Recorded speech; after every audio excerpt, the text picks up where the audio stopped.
고요한 서울의 아침이 밝아옵니다. 60년이라는 세월이 흐르는 동안 수많은 이야기를 품어온 이 도시는 오늘도 여전히 바쁜 일상을 시작하려는 듯 조용히 숨을 고르고 있습니다.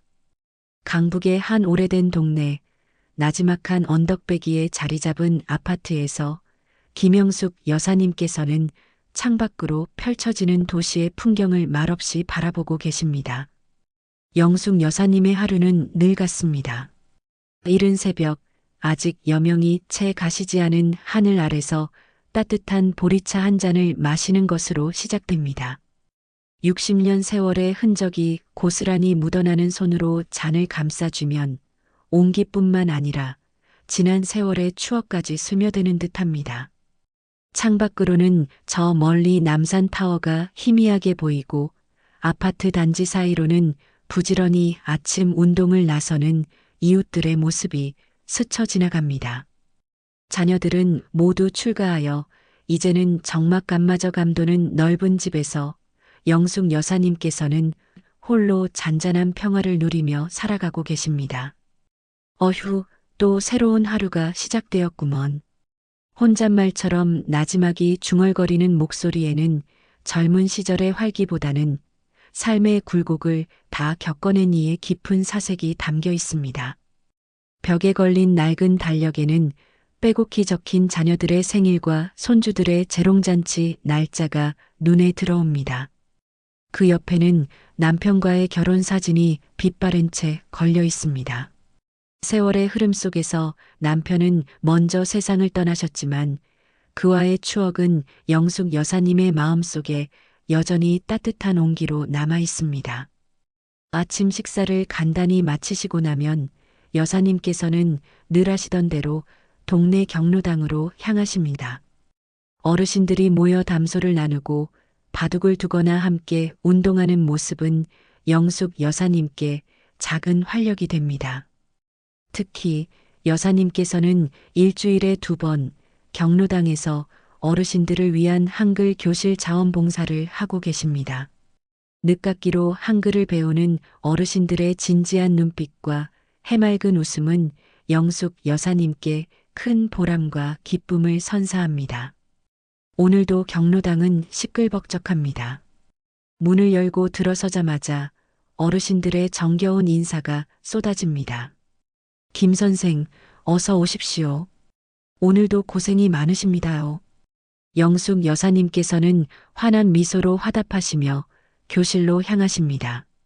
칠판에 또박또박 글씨를 써내려가는 여사님의 뒷모습에서는 젊은 시절에는 미처 알지 못했던 삶의 깊은 아름다움이 느껴집니다. 글씨를 가르치고 어르신들의 눈높이에 맞춰 천천히 설명해 드리는 동안 여사님의 마음은 늘 평온합니다. 그러나 가끔 예상치 못한 순간에 잊고 지냈던 기억의 조각들이 불쑥 튀어나오곤 합니다. 낡은 창문 틈으로 불어오는 바람, 누군가 흥얼거리는 오래된 유행가 한 소절, 혹은 문득 눈에 띄는 흑백 사진 한 장 그런 순간마다 영숙 여사님의 마음속에는 잊었던 첫사랑의 아련한 그림자가 스쳐 지나갑니다. 마치 오래된 영화 필름처럼 선명하지는 않지만 따뜻하고 그리운 빛깔로 말입니다. 영숙 여사님은 그 시절의 서울을 기억하십니다.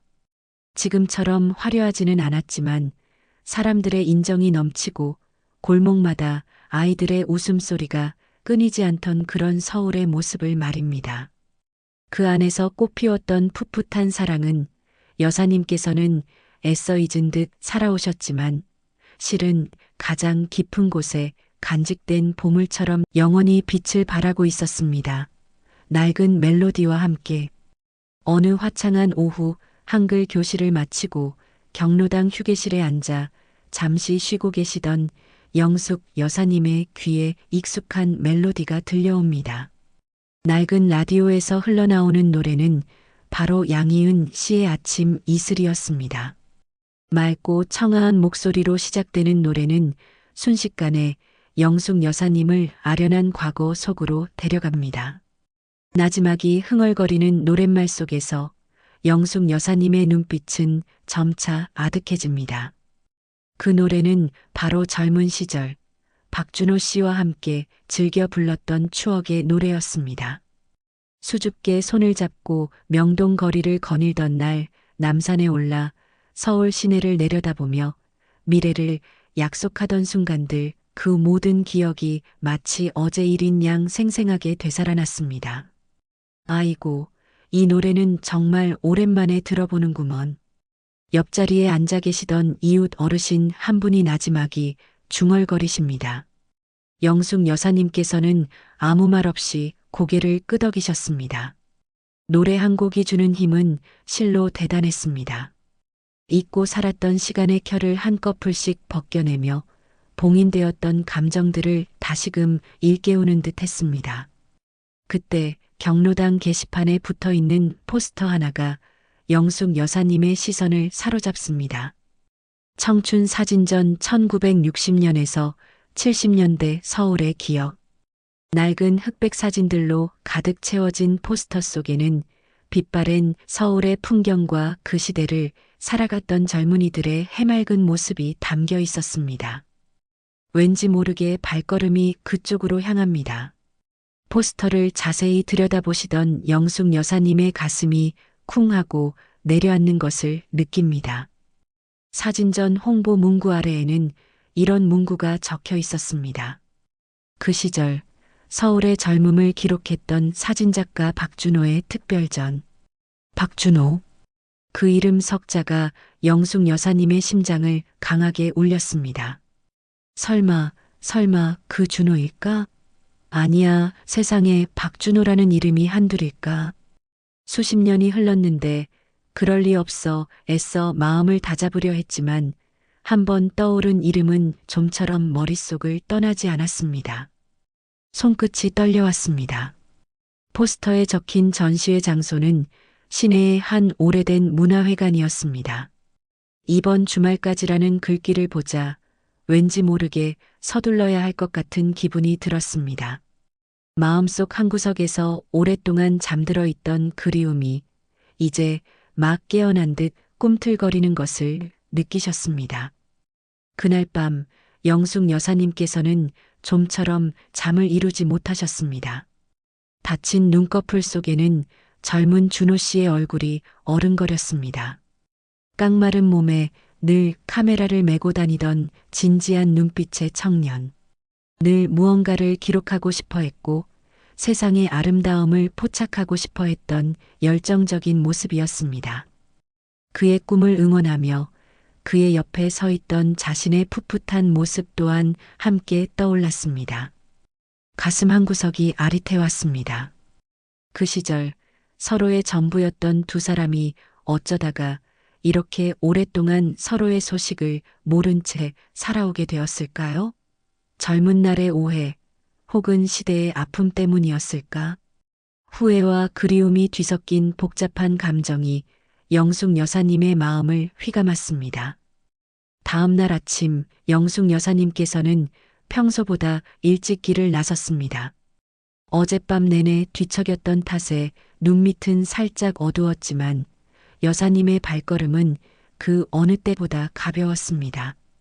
혹시나 하는 기대감과 함께 만약 그가 아니라면 어쩌나 하는 불안감이 교차했습니다.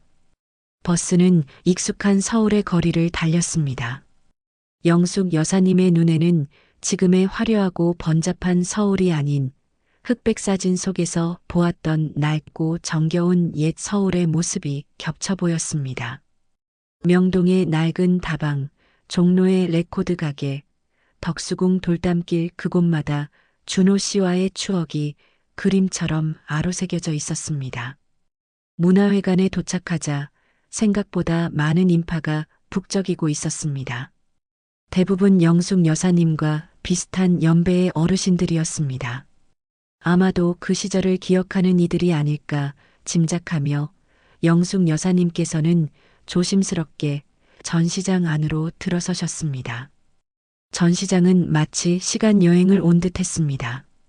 벽면에는 1960년대와 70년대 서울의 모습이 담긴 흑백 사진들이 빼곡히 걸려 있었습니다. 재래시장의 활기 넘치는 모습, 골목에서 뛰어노는 아이들, 버스 정류장에서 줄을 선 시민들 한 장 한 장의 사진 속에는 그 시절의 애환과 희망이 고스란히 담겨 있었습니다. 영숙 여사님께서는 사진 한 장 한 장을 유심히 살펴보셨습니다. 때로는 미소를 짓고 때로는 아련한 눈빛으로 사진 속 풍경에 빠져들었습니다. 그러다 문득 한쪽 벽면에 걸린 단체 사진 앞에서 발걸음을 멈추셨습니다. 사진 속에는 앳된 얼굴의 젊은이들이 카메라를 향해 환하게 웃고 있었습니다. 기타를 맨 청년, 머리띠를 두른 여학생들, 그리고 한가운데에 서서 카메라를 들고 있는 깡마른 청년 영숙 여사님의 심장이 다시금 격렬하게 뛰기 시작했습니다. 틀림없었습니다. 흑백 사진 속의 청년은 바로 준호 씨였습니다. 그의 눈빛, 미소, 심지어 살짝 구부정한 어깨까지 모든 것이 기억 속에 그와 똑같았습니다. 사진 아래에는 준호 씨가 직접 쓴 짧은 글귀가 적혀 있었습니다. 그리운 시절, 빛바랜 청춘의 한 페이지를 장식했던 소중한 벗들과 함께 영숙 여사님의 눈가에 어느새 뜨거운 눈물이 고였습니다. 수십 년 동안 잊은 듯 살아왔던 그리움이 폭풍처럼 밀려왔습니다. 그의 이름을 속삭이듯 나지막이 불러보았습니다. 준호. 그때 옆에 서 있던 전시장 안내원이 영숙 여사님께 조심스럽게 말을 건넸습니다. 여사님, 혹시 이 사진 속 분들과 인연이 있으신가요? 아, 네, 아주 오래된 친구입니다. 영숙 여사님께서는 겨우 목소리를 가다듬어 대답하셨습니다. 그러시군요. 이 사진작가 박준호 선생님께서 오늘 오후에 직접 오셔서 특별 강연을 하실 예정이십니다. 혹시 시간이 괜찮으시면 강연도 들어보시는 게 어떠실지요? 마른 하늘의 날벼락 같은 소리였습니다. 준호 씨가 이곳에 온다니, 그것도 바로 오늘. 영숙 여사님께서는 믿기지 않는다는 표정으로 안내원을 바라보셨습니다. 온몸에 전율이 흘렀습니다. 오랫동안 닫혀있던 마음의 문이 활짝 열리는 듯한 기분이었습니다. 떨리는 가슴을 부여잡고 영숙 여사님께서는 강연 시간까지 남은 시간을 초조하게 기다리셨습니다. 운명적인 재회가 코앞으로 다가왔음을 직감하며 말입니다. 제사장 그와의 재회 시간의 강을 건너 다시 만나다. 오후 3시 문화회관의 소강당은 사람들로 가득 찼습니다. 영숙 여사님께서는 맨 뒷자리에 조용히 앉아 계셨습니다. 심장이 터질 듯이 두근거렸고 손에는 땀이 흥건했습니다. 강단 위로 준호 씨가 등장하는 순간을 상상하며 숨을 죽였습니다. 잠시 후 사회자의 목소리가 울려 퍼집니다. 다음은 오늘 청춘 사진전을 기획하신 박준호 사진작가님의 특별 강연이 있겠습니다. 뜨거운 박수 부탁드립니다.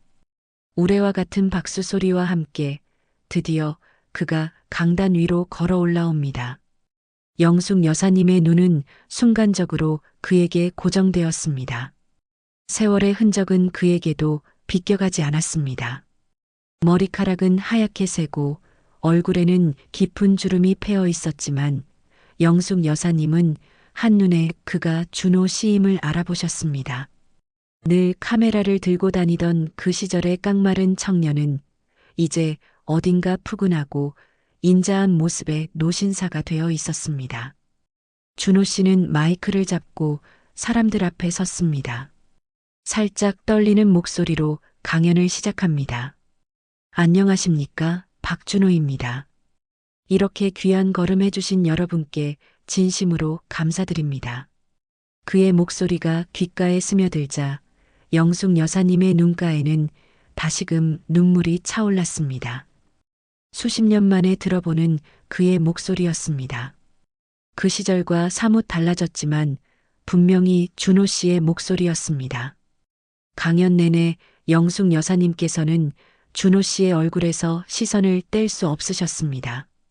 그의 웃음, 진지한 표정, 손짓 하나하나가 모두 과거의 추억을 떠올리게 했습니다. 강현은 그 시절 서울의 모습과 사진에 대한 그의 열정, 그리고 그가 담고자 했던 시대의 정신에 대한 이야기로 채워졌습니다. 그는 사진 속에서 빛나던 젊은 날의 꿈과 좌절, 그리고 삶의 희로애락을 담담하게 풀어냈습니다. 영숙 여사님께서는 그의 이야기에 깊이 공감하며 마치 자신의 지난 세월을 되돌아보는 듯 했습니다. 강연이 끝나고 질의응답 시간이 이어졌습니다. 영숙 여사님께서는 용기를 내어 손을 들까 말까 수없이 망설이셨습니다. 그러나 차마 입이 떨어지지 않았습니다. 이렇게 갑작스럽게 나타나도 되는 것일까? 그의 삶에 혹시라도 폐가 되는 것은 아닐까? 수많은 생각이 머릿속을 스쳐 지나갔습니다. 사람들이 하나둘 강당을 빠져나가기 시작했습니다. 영숙 여사님께서는 자리를 뜨지 못하고 준호 씨가 강단에서 내려오는 모습을 멍하니 바라보고 계셨습니다. 준호 씨는 강연을 마친 후 몇몇 사람들과 인사를 나누며 천천히 걸어 나갔습니다. 바로 그 순간 그의 시선이 영숙 여사님이 앉아 있는 맨 뒷자리 쪽으로 향했습니다. 두 사람의 눈이 마주쳤습니다. 마치 시간이 멈춘 듯 강당 안의 모든 소리가 사라지는 듯한 착각에 빠졌습니다. 준호 씨의 눈빛은 처음에는 의아함을 담고 있었지만 이내 희미한 미소를 띠더니 놀라움과 그리움으로 물들었습니다. 그는 영숙 여사님을 향해 천천히 걸어왔습니다. 영숙? 나지막이 흘러나온 그의 목소리는 수십 년간 잊었던 이름을 부르는 듯 아련했습니다. 영숙 여사님께서는 아무 말도 할 수 없으셨습니다. 그저 고개를 끄덕이며 차오르는 눈물을 주체할 수 없었습니다. 준호 씨는 영숙 여사님 앞에 멈춰서서 마치 꿈을 꾸는 듯한 표정으로 그녀를 바라보았습니다. 김영숙 정말 자네가 맞나? 그의 목소리에는 믿기지 않는다는 감격이 담겨 있었습니다. 영숙 여사님께서는 손으로 입을 막고 흐느꼈습니다. 수십 년간 가슴속에 묻어두었던 그리움과 보고 싶었던 마음이 한꺼번에 터져 나왔습니다. 준호 씨 정말 오랜만입니다. 두 사람 사이에는 길고도 긴 침묵이 흘렀습니다. 그 침묵 속에는 수많은 이야기가 담겨 있었습니다. 지나온 세월의 아쉬움과 그리움, 그리고 다시 만난 기적 같은 순간의 감격이 말입니다. 마침내 준호 씨가 먼저 입을 열었습니다. 이렇게 다시 만날 줄은 정말 상상도 못했네. 저도 그렇습니다. 강연 소식을 듣고 혹시나 했는데 그들은 조심스럽게 서로의 얼굴을 바라보았습니다. 주름진 얼굴, 하얗게 센 머리카락 세월의 흔적이 뚜렷했지만 서로의 눈빛 속에서는 젊은 날의 풋풋한 모습이 여전히 살아 숨쉬고 있었습니다. 제오장 잃어버린 시간, 되찾은 마음 다방에서 나누는 이야기. 문화회관을 나와 두 사람은 걷기 시작했습니다. 어디로 갈지 정하지도 않은 채 그저 발길 닿는 대로 나란히 걸었습니다. 서울의 빌딩 숲 사이를 걷는 두 노년의 모습은 마치 시간의 강을 거슬러 올라가는 두 그루의 오래된 나무 같았습니다. 준호 씨가 먼저 말을 꺼냈습니다. 이 근처에 아직도 낡은 다방이 하나 남아있을 걸세. 우리가 젊은 시절에 자주 가던 곳 말이야. 영숙 여사님의 얼굴에 환한 미소가 번졌습니다. 아, 향기 다방 말씀이십니까? 아직도 있을까요? 글쎄, 나도 얼마 전 이쪽으로 이사와서 아직 가보지는 못했네만 한번 가봅시다. 그들은 추억 속의 다방을 찾아 골목 안으로 들어섰습니다. 그리고 거짓말처럼 낡은 간판을 그대로 달고 있는 향기 다방이 그들 앞에 나타났습니다. 겉모습은 많이 낡았지만 그 시절의 분위기를 고스란히 간직한 채였습니다. 다방 안으로 들어서자 오래된 나무 의자와 테이블, 그리고 낡은 레코드판들이 가득한 내부가 그들을 맞이했습니다. 마치 시간이 멈춘 듯한 공간이었습니다. 따뜻한 쌍화차 두 잔을 시켜놓고 마주 앉은 두 사람 사이에는 처음에는 어색하고도 깊은 침묵이 흘렀습니다. 준호 씨가 먼저 묵묵히 입을 열었습니다. 영숙 자네는 그동안 어떻게 지냈나? 나는 결혼도 하고 외국에서 오랫동안 사진 일을 하면서 살았네. 아내는 몇 년 전에 먼저 세상을 떠났고, 그러고 나서 고향이 그리워져 다시 서울로 돌아왔지. 영숙 여사님께서는 준호 씨의 이야기를 들으며 눈을 감았습니다. 그녀의 삶 또한 순탄치만은 않았습니다. 저는 결혼해서 두 아이를 키우며 살았습니다. 남편도 몇 년 전에 먼저 세상을 떠나셨고요.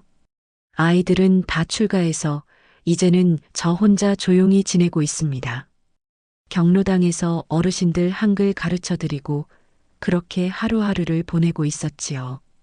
두 사람은 각자의 삶을 담담하게 이야기했습니다. 파란만장했던 젊은 시절, 서로 다른 길을 걸으며 겪었던 기쁨과 슬픔, 그리고 상실의 아픔까지 그 모든 이야기를 통해 서로의 지난 세월을 이해하고 공감했습니다. 그리고 마침내 가장 중요한 질문이 두 사람 사이에 떠올랐습니다. 왜 헤어졌을까? 그 젊은 날의 뜨거웠던 사랑은 왜 그렇게 허무하게 끝이 났던 걸까? 준호 씨가 깊은 한숨을 내쉬며 고백했습니다. 사실 내가 자네에게 말을 못했던 것이 있었네. 우리 부모님께서 내가 사진하는 것을 너무 반대하셨어. 그 시절에는 사진작가라는 직업이 변변치 않다고 생각하셨거든. 그리고 자네 집안이 부유하지 않다는 이유로 말도 안 되는 반대가 심했지. 내가 용기가 없었어. 자네를 붙잡을 용기가 없었고 부모님을 설득할 힘도 없었네. 결국 외국으로 유학 간다는 핑계로 자네에게 아무 말도 못하고 떠나버렸지. 정말 미안했네. 평생 후회하면서 살았어. 영숙 여사님께서는 그의 고백을 듣고 잠시 눈을 감았습니다. 그 시절 갑작스러운 이별 통보에 얼마나 가슴 아파했던가. 밤마다 몰래 울며 밤을 지새웠던 기억이 되살아났습니다. 그러나 미움보다는 이해와 연민의 감정이 더 컸습니다. 그 시절 젊은 준호 씨가 얼마나 힘들었을지 짐작할 수 있었기 때문입니다. 저도 그때는 많이 어리고 철이 없었습니다. 준호 씨가 떠나고 한동안 방황했지만 결국은 부모님 뜻에 따라 다른 분과 결혼했습니다. 그리고 그 후로는 준호 씨를 잊은 듯 살아가려 노력했지요. 하지만 마음 한구석에는 늘 준호 씨가 있었습니다. 제가 너무 원망하지는 않을까, 혹시 제가 준호 씨를 미워하고 있지는 않을까, 그런 걱정이 많았을 텐데 괜찮습니다. 저는 준호 씨를 원망한 적 없습니다. 그저 많이 그리웠을 뿐입니다. 영숙 여사님의 담담한 고백에 준호 씨는 눈물을 글썽였습니다. 잃어버렸던 시간을 드디어 이해와 용서로 채워가는 순간이었습니다. 그들의 눈물 속에는 젊은 날의 아픔과 그리움, 그리고 이제는 홀가분해진 마음이 모두 담겨 있었습니다. 오래된 서울에서 찾은 새로운 인연. 향기 다방에서의 만남 이후 영숙 여사님과 준호 씨는 자주 만나기 시작했습니다. 그들은 젊은 시절의 추억이 깃든 서울의 곳곳을 함께 거닐었습니다. 남대문 시장의 활기 넘치는 골목을 걷고 덕수궁 돌담길을 따라 느리게 산책했습니다. 때로는 엔서울 타워에 올라 발 아래 펼쳐진 서울의 야경을 바라보며 옛 이야기를 나누기도 했습니다. 오랜 세월이 흘렀지만 그들이 함께했던 장소들은 여전히 그 자리에 남아 그들을 반겨주는 듯 했습니다. 낡은 상점의 간판, 북적이는 인파 속에서 들려오는 정겨운 사투리, 그리고 길거리 음식의 구수한 냄새까지 모든 것이 그들의 추억을 더욱 선명하게 만들었습니다. 그들은 이제 더 이상 뜨거운 연인이 아니었습니다. 그러나 그들의 관계는 젊은 날의 사랑보다 훨씬 더 깊고 의미 있는 것이었습니다. 인생의 황혼기에 접어들어 서로의 삶을 온전히 이해하고 공감할 수 있는 유일한 존재가 되었기 때문입니다. 서로의 눈빛 속에서 위로를 찾고 서로의 이야기에 귀 기울이며 외로움을 달래는 귀한 벗이 되었습니다. 어느 맑은 가을날 두 사람은 남산에 올랐습니다. 단풍으로 붉게 물든 남산은 그들의 젊은 날처럼 아름답게 빛나고 있었습니다. 케이블카를 타고 올라가는 동안 영숙 여사님은 창밖으로 보이는 서울의 풍경을 바라보며 나지막이 말했습니다. 정말 많이 변했지요, 준호 씨. 서울도 우리도. 그렇지. 하지만 변하지 않은 것도 있네. 우리 둘의 마음속에 간직된 추억, 그리고 다시 만난 우리들의 인연 말이야. 준호 씨는 영숙 여사님의 손을 지그시 잡았습니다. 영숙 여사님은 따뜻하게 감싸오는 그의 손길에 가슴이 뭉클해졌습니다. 젊은 시절의 열정적인 사랑은 아니었지만 이 나이에 다시 찾은 따뜻한 온기는 그 어떤 것보다 소중했습니다. 그들은 정상에 올라 자물쇠 수없이 걸려있는 난간을 바라보았습니다. 수많은 연인들이 영원한 사랑을 맹세하며 걸어놓은 자물쇠들 사이에서 영숙 여사님은 문득 환한 미소를 지었습니다. 우리도 저기에 자물쇠 하나 걸어볼까요? 하, 영숙 자네는 아직도 낭만이 넘치는구먼. 좋네, 그렇게 해봅시다. 두 사람은 기념품 가게에서 작은 자물쇠 하나를 사서 난간에 걸었습니다. 준호 씨는 자물쇠에 오랜 인연, 영원한 우정이라고 쓰고 영숙 여사님은 그 옆에 다시 찾은 행복이라고 적었습니다. 그리고 함께 그 자물쇠를 난간에 걸고 활짝 웃었습니다. 그들의 재회는 단순한 첫사랑의 해피엔딩이 아니었습니다.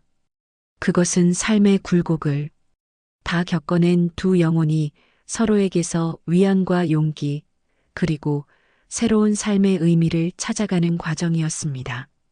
지나온 세월을 후회 없이 받아들이고 남은 여생을 서로에게 힘이 되어주며 함께 걸어가리라는 조용한 약속이었습니다. 서울의 가을 햇살 아래 영숙 여사님과 준호 씨는 서로의 존재에서 따뜻한 위안을 발견했습니다. 사랑이라는 감정은 비단 젊은이들의 전유물만이 아니었습니다. 시간의 강을 건너 다시 만난 두 사람의 인연은 젊은 날의 풋풋함과는 다른 깊은 아름다움과 잔잔한 감동으로 빛나고 있었습니다. 오랜 세월 동안 잊힌 듯 살아왔던 첫사랑이 다시금 눈앞에 나타났을 때 영숙 여사님의 삶은 새로운 색깔로 물들기 시작했습니다. 그것은 단순히 과거로의 회귀가 아닌 삶의 황혼기에 찾아온 가장 아름다운 선물이었음을 그들은 깨달았습니다. 그들은 앞으로 남은 시간들을 서로의 곁에서 서울이라는 오랜 친구 같은 도시와 함께 더욱 풍요롭고 의미 있게 채워나갈 것입니다. 이것으로 영숙 여사님과 준호 씨의 이야기를 마치겠습니다. 재미있게 보셨다면 구독, 좋아요 한 번씩 눌러주시면 고맙겠습니다. 귀한 시간 내어 경청해주신 여러분께 진심으로 감사드립니다. 모든 분들의 가정에 늘 건강과 행복이 가득하시기를 기원합니다. 안녕히 계십시오.